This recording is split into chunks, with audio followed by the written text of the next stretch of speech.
Good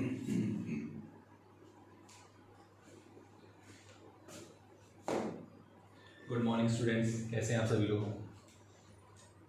जैसा कि आप लोग जानते हैं, पूरा विश्व कोविड-19 नामक महामारी से जूझ रहा है। तो लॉकडाउन के चलते हम लोगों ने भी एक वीडियो सीरीज स्टूडेंट्स के लिए स्टार्ट की है, जिसका आज हम फिजिक्स का फर्स्ट लेक्चर स्टार्ट करने जा रहे हैं। और उस फर्स्ट लेक्चर में आपका जो पहला टॉपिक होता है, जो फर्स्ट यूनिट आपकी है, वो इलेक्ट्रोस्टैटिक्स है। अब क्वेश्चन आता है इलेक्ट्रोस्टैटिक्स क्या होती है। तो इलेक्ट्रोस्टैटिक्स फिजिक्स की एक ब्रांच होती है जिसमें हम लोग चार्ज की स्टडी करते हैं, वो भी कब, जब हमारा चार्ज रेस्ट में होता है। तो इलेक्ट्रोस्टैटिक्स फिजिक्स का एक ब्रांच होता है जिसमें हम लोग रेस्ट चार्ज की स्टडी करते हैं।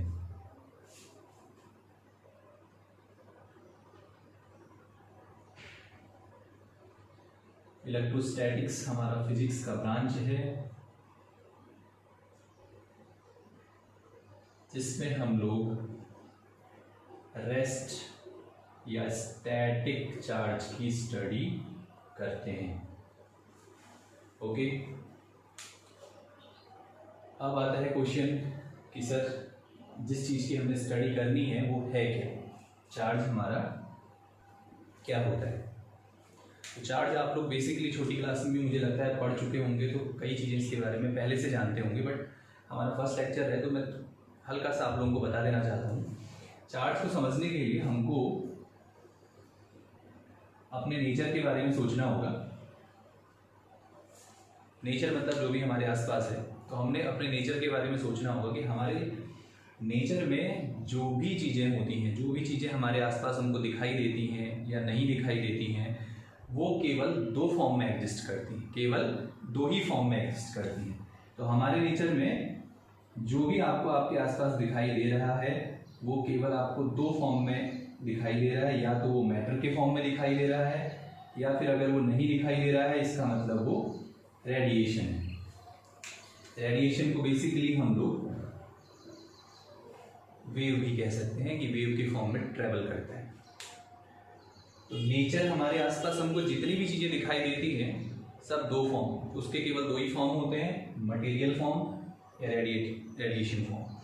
अब क्वेश्चन आता है मैटर क्या होता है। आप लोगों ने छोटी क्लास में इसकी भी स्टडी की होगी। मैटर किसको बोलते हैं? मैटर वो होता है जिसके पास मास होता है, जिसका अपना कोई शेप होता है, जिसका अपना कोई वॉल्यूम होता है, ये हमारा मैटर है।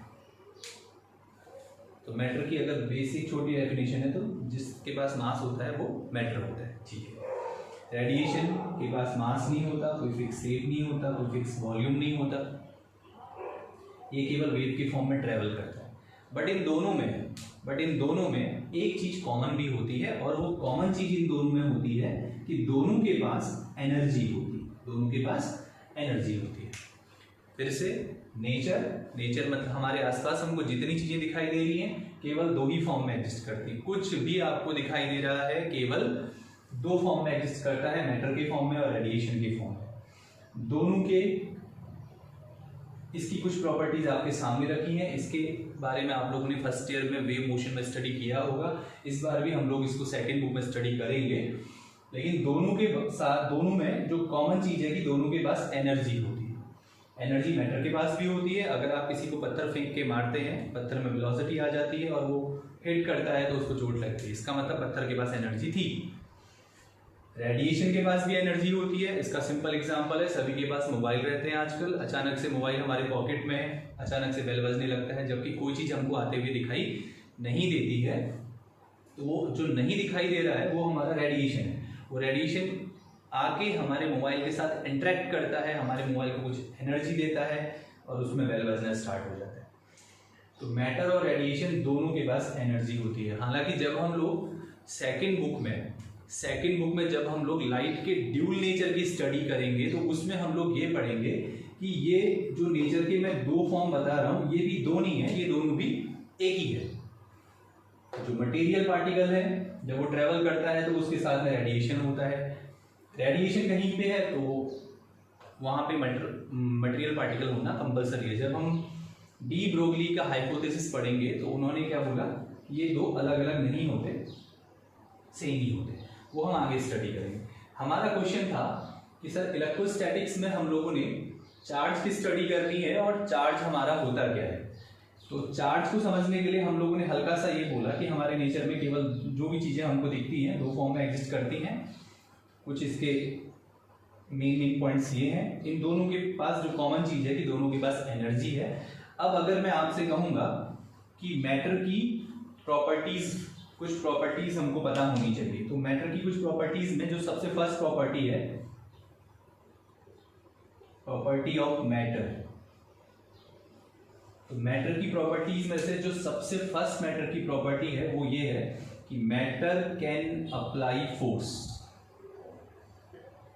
तो मैटर है वो फोर्स अप्लाई कर सकता है, मैटर फोर्स अप्लाई कर सकता है दूसरे मैटर पे। किस वजह से, किस प्रॉपर्टी की वजह से? मास की वजह से। मैटर के पास क्या होता है? मैटर के पास मास होता है, तो मैटर इस मास वाली प्रॉपर्टी की वजह से दूसरे मैटर पे फोर्स अप्लाई कर सकता है। और ये हम लोग फर्स्ट ईयर में न्यूटन्स लॉ ऑफ ग्रेविटेशन में पढ़ चुके हैं। और वो जो फोर्स अप्लाई ये करता है उस फोर्स का वैल्यू होता है Gm1 m2 upon r square. तो एक मैटर जिसका मास m1 है, दूसरा मैटर जिसका मास m2 है, ये मैटर इस मैटर पे फोर्स अप्लाई कर सकता है और वो फोर्स इतना आता है। अगर मास नहीं होता किसी के पास तो नेट फोर्स इज 0। इसका मतलब मैटर के पास जो मास वाली प्रॉपर्टी होती है उसकी वजह से मैटर फोर्स अप्लाई करता है। ओके, अब अगर मैं एक सिंपल एग्जांपल बताऊं फिर से कि अगर मैं यहाँ पे अपने मार्कर से इस बोर्ड पे कुछ लिखता हूँ, कोई स्पॉट बनाता हूँ, तो ये मार्कर से बना हुआ स्पॉट इस बोर्ड के साथ जाके चिपक जाता है, ये नीचे नहीं गिरता। जबकि अगर इस मार्कर को छोड़ो तो ये नीचे गिरता है। अब ये नीचे गिरता है तो हमारा इसका कोई पूछता है ये नीचे क्यों गिरता है, तो आपको कहते हैं यार अर्थ इस पर ग्रेविटी लगा रही है, अर्थ जो इस पे ग्रेविटेशनल फोर्स अप्लाई कर रहा है उसकी वजह से ये मार्कर नीचे जा रहा है। तो ये स्पॉट जो मैंने इस बोर्ड पे बनाया है ये स्पॉट नीचे नहीं जा रहा है, इसको भी तो नीचे गिरना चाहिए। इसको क्या किसी ने पकड़ा हुआ है, तो इसको किसी ने नहीं पकड़ के रखा, लेकिन ये फिर भी नीचे नहीं गिर रहा। ये हमारे बोर्ड के साथ, बोर्ड के जो पार्टिकल है उसके साथ जाके चिपक गया है। तो इसका क्या रिजल्ट? अब आप कहोगे सर इसके पार्टिकल, मार्कर के पार्टिकल और बोर्ड के पार्टिकल के बीच में भी ग्रेविटेशनल फोर्स है। यस, और मार्कर के पार्टिकल और अर्थ के बीच में भी ग्रेविटेशनल फोर्स है। लेकिन अगर फर्स्ट ईयर का आपको ग्रेविटेशन का हल्का फुल्का ध्यान है तो आप लोगों ने ये पढ़ा होगा कि अर्थ से ज़्यादा ग्रेविटेशनल फोर्स कोई भी अप्लाई नहीं कर सकता। इसका मतलब जितना फोर्स इस पे अर्थ नीचे को लगा रहा है ग्रेविटेशनल फोर्स, उतना ग्रेविटेशनल फोर्स बोर्ड नहीं लगा सकता, बोर्ड के पार्टिकल नहीं लगा सकते। तो यहाँ से कंक्लूजन क्या निकल के आता है? यहाँ से कंक्लूजन ये निकल के आता है कि मार्कर के पार्टिकल और पीछे जो बोर्ड है उसके पार्टिकल के बीच में जो फोर्स है वो मार्कर के पार्टिकल और अर्थ के बीच में जो ग्रेविटेशनल फोर्स है उससे बहुत ज्यादा स्ट्रॉन्ग है, और वो उस फोर्स का नाम इलेक्ट्रिक फोर्स होता है।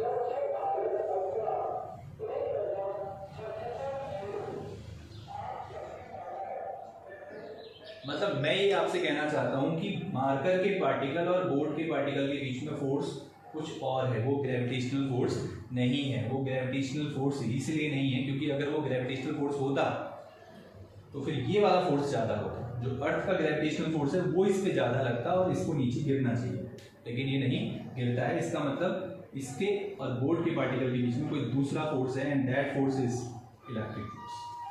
तो यहाँ से निष्कर्ष निकल के क्या आता है? यहाँ से निष्कर्ष निकल के ये आता है कि मैटर मास की वजह से जो फोर्स लगाता है वो तो इतना होता है। मैटर के पास एक प्रॉपर्टी होती है मास, और उस मास वाली प्रॉपर्टी की वजह से मैटर दूसरे मैटर पे इतना फोर्स लगाता है। और यहाँ पे हमको पता चला कि एक मैटर दूसरे मैटर पे इस फोर्स के अलावा एक दूसरा फोर्स अप्लाई करता है, इलेक्ट्रिक फोर्स। तो इसका मतलब मैटर के पास मास के अलावा भी कोई दूसरी प्रॉपर्टी है। मास वाली प्रॉपर्टी तो मास की वजह से आई, मास के अलावा भी मैटर के पास कोई दूसरी प्रॉपर्टी है जिसकी वजह से मैटर ये फोर्स लगा रहा है, and that property is known as charge. उस प्रॉपर्टी का नाम चार्ज है। तो ये ध्यान में रखिएगा ये वाला फोर्स मास प्रॉपर्टी की वजह से था, ये वाला जो फोर्स है वो चार्ज वाली प्रॉपर्टी की वजह से आएगा। तो यहां से हमारा इलेक्ट्रिक चार्ज का डेफिनेशन निकल के आता है कि चार्ज क्या होता है, चार्ज मैटर की एक प्रॉपर्टी है, जैसे मास भी मैटर की एक प्रॉपर्टी है और चार्ज मैटर की एक प्रॉपर्टी है, और जिस मैटर में ये प्रॉपर्टी आ जाएगी, जिस मैटर में चार्ज वाली प्रॉपर्टी आ जाएगी, वो मैटर दूसरे मैटर पे इलेक्ट्रिक फोर्स अप्लाई कर सकता है। Charge is a property of matter due to which one matter can apply electric force on another matter. तो एक मैटर दूसरे मैटर पे इलेक्ट्रिक फोर्स लगा सकता है ड्यू टू दिस प्रॉपर्टी। तो यहां से हमारा चार्ज का डेफिनेशन क्लियर हो जाता है कि मास की तरह ही चार्ज भी मैटर की एक प्रॉपर्टी होती है। अब हमारे पास क्वेश्चन आता है कि जो ये चार्ज है ये आता कैसे है। मास तो इसके पास मास क्या है, जो भी इसके पास कंटेंट है वो सब मिला के जितना टोटल बनता है उसको हम उसका मास कहते हैं। अब अगर कोई पूछेगा चार्ज कैसे क्रिएट होता है, किसी भी चीज में चार्ज कैसे क्रिएट होता है, तो चार्ज क्रिएट होने के कई तरीके हैं।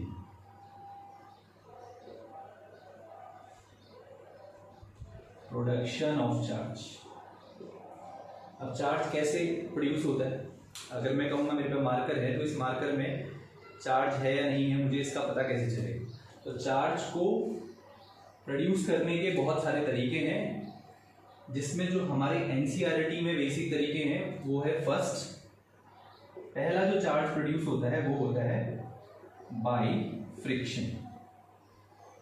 फ्रिक्शन की वजह से, फ्रिक्शन का मतलब है कि जब मैं मेरे पास एक मटेरियल है, ये दूसरा मटेरियल है, और मैं इसको इसके साथ ऐसे करके रब करता हूँ तो इस पे भी चार्ज आ जाता है और इस पे भी चार्ज आ जाता है। जब मैं इसको इसके साथ रब करता हूँ तो दोनों के पास चार्ज आ जाता है। ऐसा इसलिए होता है क्योंकि जनरली आप लोगों ने अगर इलेक्ट्रॉन प्रिंसिपल पढ़ा है,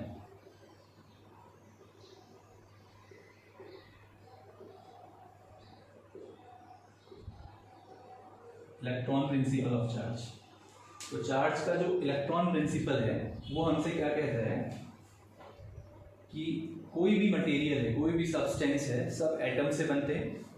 तो एटम क्या हो, एटम होता है हमारे पास एक एटम के सेंटर पे एक न्यूक्लियस होता है। न्यूक्लियस में हमारे पास प्रोटॉन और न्यूट्रॉन होते हैं। प्रोटॉन हमारा पॉजिटिवली चार्ज पार्टिकल है, न्यूट्रॉन हमारा इलेक्ट्रिकली न्यूट्रल होता है। इस न्यूक्लियस के बाहर डिफरेंट ऑर्बिट्स में हमारे इलेक्ट्रॉन रिवॉल्व करते हैं, एंड इलेक्ट्रॉन हमारा नेगेटिवली चार्ज पार्टिकल होता है। और ओवरऑल अगर आप किसी एटम का नेट चार्ज बताते हैं तो नेट चार्ज उसका 0 होता है, क्योंकि उसमें जितने पॉजिटिवली चार्ज पार्टिकल्स होते हैं उतने ही उसके पास नेगेटिवली चार्ज इलेक्ट्रॉन होते हैं। तो प्लस और माइनस दोनों टोटल इक्वल चार्ज इसमें है, इसमें जितना चार्ज इलेक्ट्रॉन का है उतना ही प्रोटॉन का होता है। तो नेट चार्ज हमारे एटम का 0 होता है, उसमें कोई चार्ज नहीं होता। बट जब आप एक मटेरियल को दूसरे मटेरियल के साथ में रब करते हो तो ट्रांसफर ऑफ इलेक्ट्रॉन स्टार्ट हो जाता है। एक मटेरियल से दूसरे मटेरियल पे इलेक्ट्रॉन का ट्रांसफॉर्मेशन स्टार्ट हो जाता है, जिससे क्या होता है कि एक के पास इलेक्ट्रॉन का अमाउंट ज्यादा हो जाता है, दूसरे के पास इलेक्ट्रॉन का अमाउंट कम हो जाता है। अब जिसके पास इलेक्ट्रॉन का अमाउंट कम हो जाता है तो उसके पास प्लस का अमाउंट बढ़ जाता है, और क्योंकि बेसिकली हमारा क्या था, जितने प्लस थे उतने माइनस थे। लेकिन जब हम इन दोनों को आपस में रब करते हैं तो एक से दूसरे में इलेक्ट्रॉन चले गए। इलेक्ट्रॉन चले क्यों गए, क्योंकि हम लोगों ने कभी इलेक्ट्रॉन एफिनिटी, आप लोगों ने केमिस्ट्री में इलेक्ट्रॉन एफिनिटी एक टॉपिक पढ़ा होगा, जिसकी इलेक्ट्रॉन एफिनिटी ज्यादा होगी, इलेक्ट्रॉन खींचने की क्षमता जिसकी ज्यादा होगी, वो इलेक्ट्रॉन उसमें चला जाएगा, दूसरे में इलेक्ट्रॉन कम हो जाएगा। तो अगर यहां से इलेक्ट्रॉन दूसरे में चला गया तो यहां इलेक्ट्रॉन कम हो जाएगा। तो अभी क्या थे, जितने इलेक्ट्रॉन थे, अगर यहाँ पे 10 प्रोटॉन थे तो 10 इलेक्ट्रॉन थे, और दूसरे वाले के पास अगर 8 प्रोटॉन थे तो 8 इलेक्ट्रॉन थे। जब हमने इन दोनों को आपस में रब किया, रब करने से क्या हुआ, सपोज मान लीजिए यहां से इसके पास 2 इलेक्ट्रॉन चले गए, अगर यहाँ से 2 इलेक्ट्रॉन इसके पास चले गए तो यहाँ तो 8 पहले से थे, अब 2 चले गए तो इलेक्ट्रॉन के नंबर कितने हो गए 10। यहाँ से 2 चले गए, यहाँ इलेक्ट्रॉन के नंबर कितने हो गए 8। अभी तक जितने पॉजिटिव पार्टिकल थे प्रोटॉन उतने इलेक्ट्रॉन थे। अब यहाँ प्लस ज्यादा हो गया, प्लस के तो 10 है, माइनस के 8 है। यहाँ प्लस के 8 है, माइनस के 10 है, यहाँ माइनस के ज्यादा हो गए। तो हम क्या बोलेंगे कि वो नेगेटिवली चार्ज हो गया और ये पॉजिटिवली चार्ज हो गया। तो जब भी हम 2 बॉडी को आपस में फ्रिक्शन करते हैं तो इलेक्ट्रॉन का ट्रांसफॉर्मेशन स्टार्ट हो जाता है और इलेक्ट्रॉन जिसमें चला जाएगा वहां नेगेटिव पार्टिकल्स बढ़ जाएंगे और जिससे चला जाएगा वहां पॉजिटिव पार्टिकल्स नंबर ज्यादा हो जाएंगे। इस वजह से दोनों में चार्ज क्रिएट हो जाता है, एक में माइनस चार्ज क्रिएट हो जाता है, एक में प्लस चार्ज क्रिएट हो जाता है। तो हमारा चार्ज प्रोडक्शन का जो सबसे फर्स्ट मेथड है वो है फ्रिक्शन, वो है हमारे पास फ्रिक्शन। अब हमारे पास अगर आप एनसीईआरटी के हिसाब से सोचते हैं तो एनसीईआरटी के हिसाब से कई क्वेश्चंस आते हैं। कई क्वेश्चन ये आते हैं कि अगर आप ग्लास को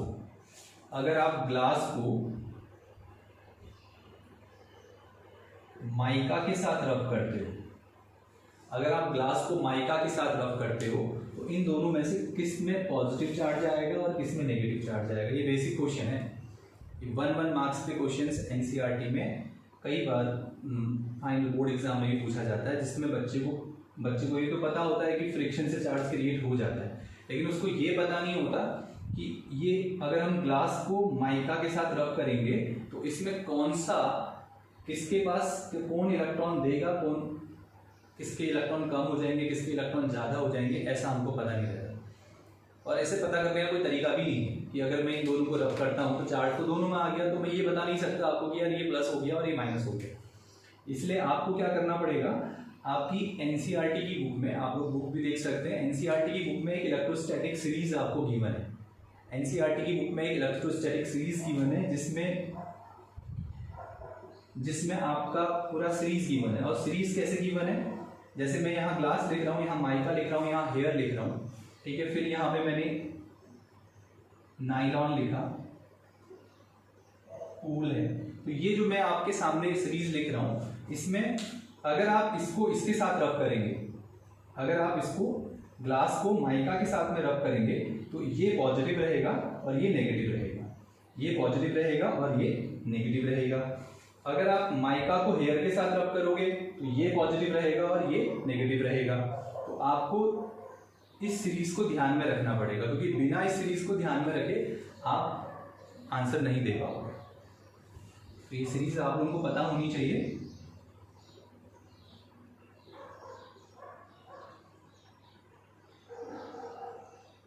बाकी आप लोग इसका पूरा डिटेल अपने वहां से ले लीजिएगा। इसमें पेपर है, कॉटन है, तो ये सीरीज अब ये आप ध्यान में रखिएगा, प्लस से माइनस की ओर को बढ़ रहे हैं, तो प्लस से माइनस की ओर को बढ़ रहे हैं। इसमें आपका वुड भी आ जाता है आगे। बाकी आप वही ध्यान में रखिएगा जो आपकी एनसीईआरटी की बुक में है, क्योंकि बेसिक क्वेश्चन वहीं से आते हैं। तो glass, mica, hair, nylon, wool, fur, lead, silk, paper, cotton, wood. Question आ गया फॉर एग्जांपल कि ग्लास को अगर ऊट के साथ में रब करते हैं, ग्लास को अगर ऊट के साथ में रब करते हैं तो किस में पॉजिटिव चार्ज आएगा, ग्लास में, ठीक है। लेड को अगर कॉटन के साथ में रब करते हैं तो पॉजिटिव चार्ज किस में आएगा, लेड में, कॉटन में नेगेटिव आएगा। जनरल कोई तरीका नहीं है, तो आपको ये एक इलेक्ट्रोस्टैटिक सीरीज है जिसको आपको ध्यान में रखना पड़ेगा। उसके बेस पे आप आंसर दे पाएंगे कि इसमें कौन सा पॉजिटिव रहेगा और कौन सा नेगेटिव रहेगा। तो हमारा मेन आज का टॉपिक इलेक्ट्रोस्टैटिक्स, फिजिक्स का ब्रांच है, जिसमें हम लोग चार्ज की स्टडी करते हैं। वो भी कब, जब हमारा चार्ज रेस्ट में होता है। चार्ज क्या है, चार्ज भी मास की ही तरह मैटर की एक प्रॉपर्टी होती है, और ये प्रॉपर्टी जब मैटर के अंदर आ जाती है तो एक मैटर दूसरे मैटर पे इलेक्ट्रिक फोर्स अप्लाई कर सकता है, राइट, ओके। अब भाई ये चार्ज प्रोड्यूस कैसे होता है, किसी चीज में ये चार्ज आता कैसे है, तो इस चार्ज के प्रोडक्शन का जो सबसे फर्स्ट तरीका है वो है बाय फ्रिक्शन। जब भी आप दो मटेरियल को आपस में फ्रिक्शन करते हो तो एक में पॉजिटिव चार्ज पार्टिकल्स ज्यादा हो जाते हैं, एक में कम हो जाते हैं। तो जिसमें पॉजिटिव चार्ज पार्टिकल्स ज्यादा हो जाएंगे वो पॉजिटिवली चार्ज हो जाएगा, जिसमें कम हो जाएंगे वो कम। और ये ध्यान में रखिएगा, इसमें बहुत बेसिक सा क्वेश्चन आपसे ये भी पूछा जाता है कि किसी भी बॉडी के चार्ज होने के लिए रिस्पॉन्सिबल कौन है। तो किसी भी बॉडी के चार्ज होने के लिए रिस्पॉन्सिबल पार्टिकल कौन है? इलेक्ट्रॉन। 1 मार्क्स का क्वेश्चन। किसी भी बॉडी के चार्ज होने के लिए रिस्पॉन्सिबल कौन? इलेक्ट्रॉन। क्योंकि जब भी आप दो चीज़ों को आपस में रब करते हो तो इलेक्ट्रॉन ही एक बॉडी से दूसरी बॉडी में ट्रांसफर होता है, प्रोटॉन नहीं होता। प्रोटॉन इसलिए नहीं होता क्योंकि वो न्यूक्लियस के अंदर है, और न्यूक्लियस के अंदर एक फोर्स, न्यूक्लियर फोर्स होता है जिसने उसको इतना स्ट्रांगली पकड़ के रखा है कि वो न्यूक्लियस को छोड़ के बाहर नहीं जा सकता। तो इस न्यूक्लियस के अंदर न्यूक्लियर फोर्स ने इनको बांध के रखा हुआ है, जिसकी वजह से इनको बाहर भेजना बहुत ज़्यादा एनर्जी की रिक्वायरमेंट होती है, वो हम कर नहीं सकते। तो इलेक्ट्रॉन जो होते हैं वो ट्रांसफर हो जाते हैं। तो किसी भी पार्टिकल, किसी भी बॉडी के चार्ज होने के लिए रिस्पॉन्सिबल कौन है? इलेक्ट्रॉन। ठीक है, तो यहाँ तक हमारे पास ये हो गया।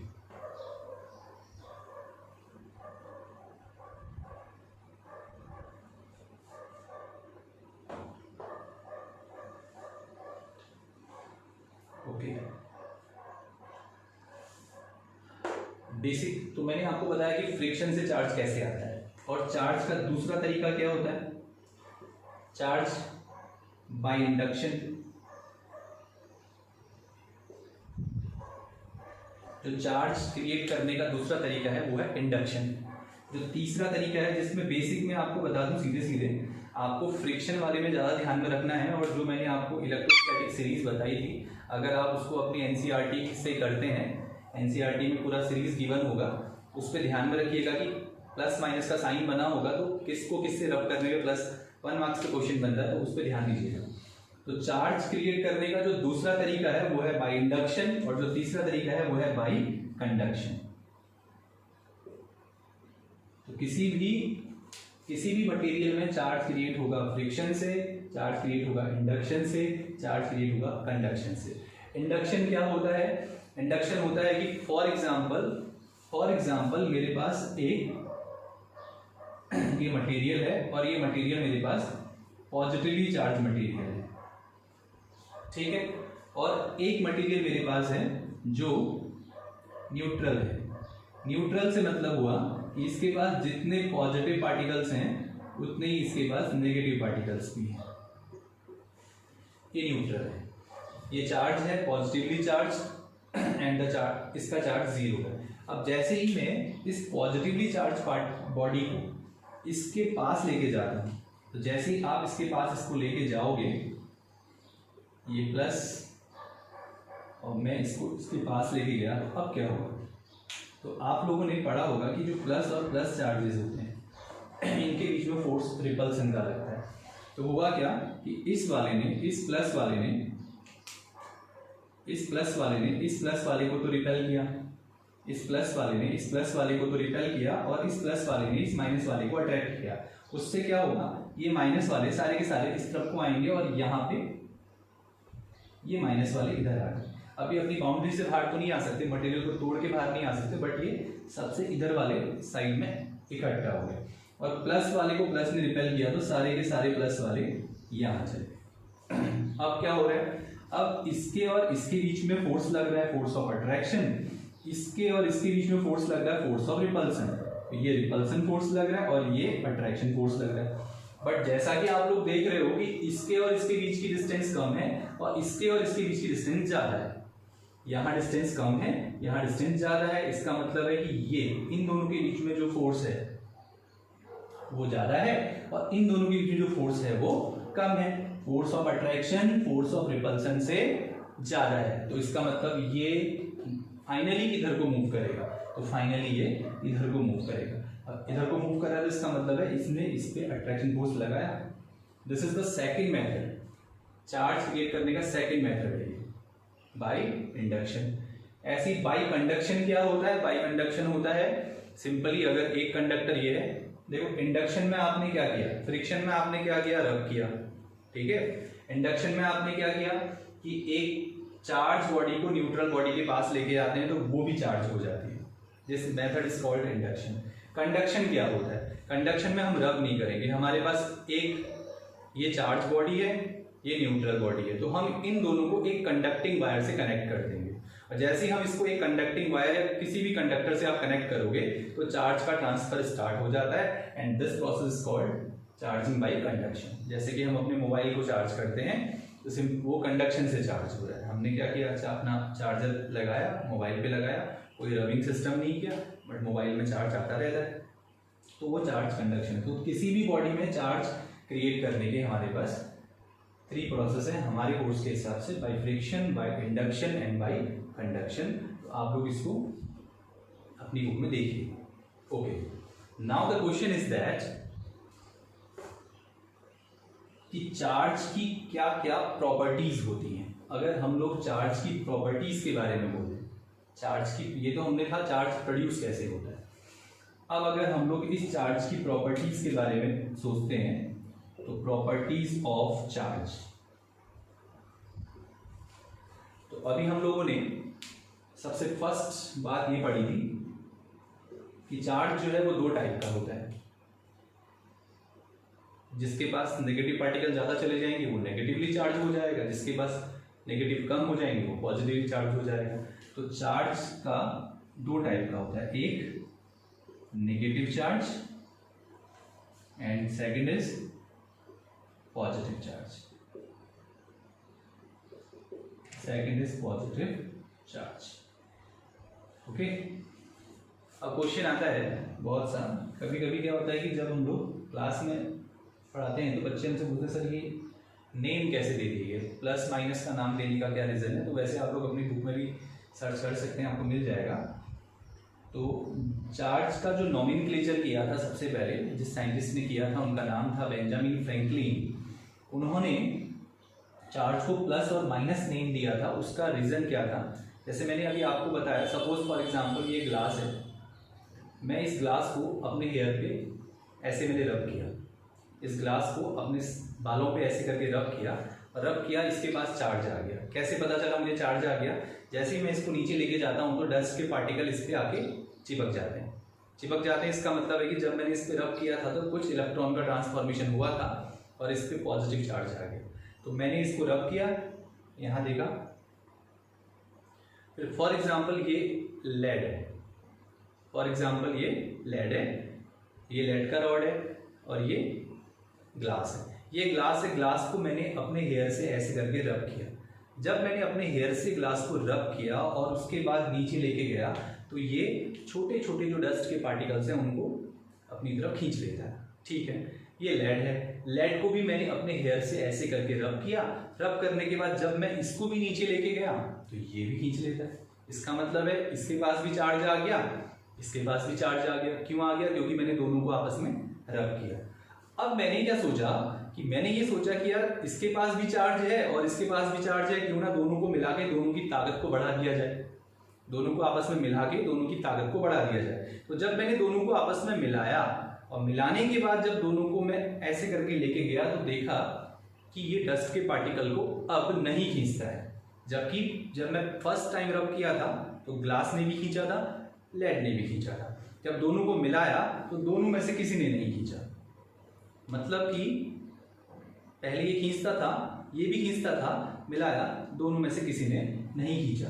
ऐसा हमारा सिर्फ मैथ्स में होता है। जब हम कहीं पे +5 के साथ -5 ऐड करते हैं तो रिजल्ट उसका 0 आ जाता है।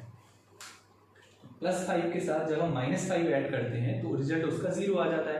अब पहले इसके पास चार्ज था, इसके पास भी चार्ज था, कैसे पता चला, दोनों खींच रहे। जब दोनों की ताकत बढ़ाने के लिए हमने दोनों को कंबाइन करके एक साथ लेके गए तो हमने देखा कि अब नहीं खींचता है।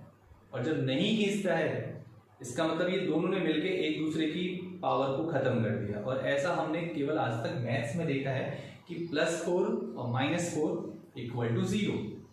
और यहाँ पे इसका चार्ज एंड इसका चार्ज एंड कम, इस पे चार्ज है but the combined charge is 0। इसका मतलब है चार्ज का नेचर भी वैसा ही होता है जैसा मैथमेटिकल नंबर्स में +- का होता है। इसीलिए चार्ज का नाम नेगेटिव और पॉजिटिव चार्ज रखा गया है। ठीक है, तो हमारे चार्ज जो है, चार्ज की प्रॉपर्टी में जो फर्स्ट प्रॉपर्टी हमारे पास है, चार्ज हमारे पास 2 टाइप के होते हैं, नेगेटिव चार्ज, पॉजिटिव चार्ज। इनका नाम नेगेटिव पॉजिटिव क्यों रखा गया, क्योंकि ये जैसे अलजेब्रा के नंबर ऐड होते हैं वैसे ही ऐड होते हैं, ठीक है, अलजेब्रा के नंबर्स की तरह ऐड होते हैं, इसलिए इसको प्लस माइनस रखा गया, ठीक है। इसका जो सेकंड है, सेकंड अभी हम लोगों ने पढ़ा था कि जो प्लस और प्लस चार्जेस होते हैं वो हमेशा सिमिलर काइंड ऑफ चार्जेस हमेशा एक दूसरे को रिपेल करते हैं, चाहे वो प्लस प्लस हो या माइनस माइनस हो, हमेशा एक दूसरे को रिपेल करते हैं। और जो अपोजिट टाइप के चार्जेस होते हैं, अपोजिट चार्जेस मतलब एक प्लस और एक माइनस है, they always attract to each other, ये हमेशा एक दूसरे को अट्रैक्ट करते हैं, ठीक है। इसकी तीसरी प्रॉपर्टी है that is quantization of charge, quantization of charge. तो इसकी स्टडी हम लोग अब जो नेक्स्ट वीडियो हम लोग करेंगे तो न्यूमेरिकल्स के साथ में इस पे इस चार्ज की ये प्रॉपर्टी पे हमारे पास न्यूमेरिकल्स रहते हैं, तो न्यूमेरिकल के साथ में वीडियो अपलोड करेंगे। थैंक यू सो मच, और आप सभी लोग इसको देखिएगा, इसमें जो भी कुछ कमियां होंगी कमेंट्स में या जो कुछ आपको ठीक लगा होगा कमेंट्स के थ्रू बताइएगा, ठीक है। Thank you so much.